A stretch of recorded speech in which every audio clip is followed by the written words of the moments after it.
In this question, we're given a rectangular frame and we're told that it's made from 5 straight pieces of metal.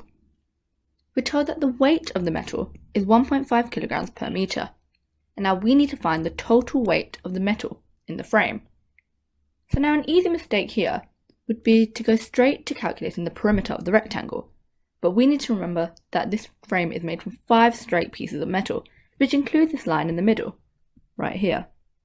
So if we label the different pieces of metal, we can see that there's one over here, another one over here, another one over here, another one here, and lastly, the piece in the middle.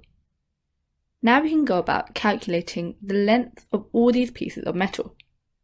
And now the first thing that we need to do is to use Pythagoras to find the length in the middle. And we know that we can use Pythagoras because we have a right angle triangle, as shown in the diagram right here and here. So to start with, we know that Pythagoras' theorem states that a squared plus b squared equals c squared. Now we can label this side over here a, this side over here b, and the hypotenuse over here c. So to start with, let's do 12 squared plus 5 squared equals c squared, which means we have 144 plus 25 equals c squared. We can now simplify this and say that 169 equals c squared, and so c equals the square root of 169, which is equal to 13. So we can label this on our diagram for ease. So we have this line right here, and we're going to say that this line is equal to 13 meters. And we know that it's meters because the unit is the same throughout. So now we can go about calculating the length of all the 5 straight pieces of metal. Since we're told that the frame is rectangular, we know that the opposite sides are equal in length. So we can now say that this side over here is equal to 5 meters, just like the side opposite. And we can also say that this side right here is equal to 12 meters, just like the side opposite. So now we can calculate the total length. The total length of all the straight pieces of metal is equal to 5 plus 5 plus 12 plus 12 plus 13, which is equal to 47 meters.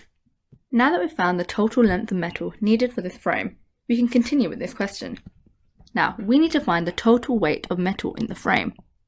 And we're told that for every meter of metal, it weighs 1.5 kilograms. So we can write that out here. 1 meter equals 1.5 kilograms. Now we're trying to find the weight of 47 meters. So what we do, we can see that to get from 1 to 47, we've multiplied by 47. And so we need to do the exact same thing on the other side. 1.5 kilograms multiplied by 47 is equal to 70.5 kilograms. So now we can see that 47 meters of metal, this weighs 70.5 kilograms. So now we've found out that the total weight of metal in the frame for 47 meters of metal is equal to 70.5 kilograms. And that is our answer. This question is worth 5 marks. So now let's take a look at where the marks will be allocated. The first mark will be given for starting the process of Pythagoras, which we did right here.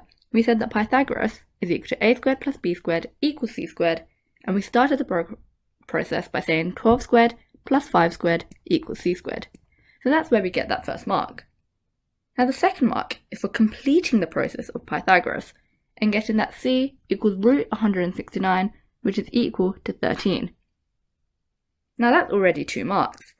And to get the third mark, we need to add all the lengths together, which we've done here very explicitly by saying total length equals 5 plus 5 plus 12 plus 12 plus 13, which is equal to 47 meters. Now the fourth mark is to multiply the weights by 1.5. So we have 1 meter equals 1.5 kilograms. So we did 1.5 kilograms multiplied by 47, which is equal to 70.5 kilograms. And that's our fourth mark. And now the last mark is for getting a very clear answer, which we got 70.5 kilograms. So we can see that we've achieved all 5 marks in this question by laying out our working very clearly and explicitly.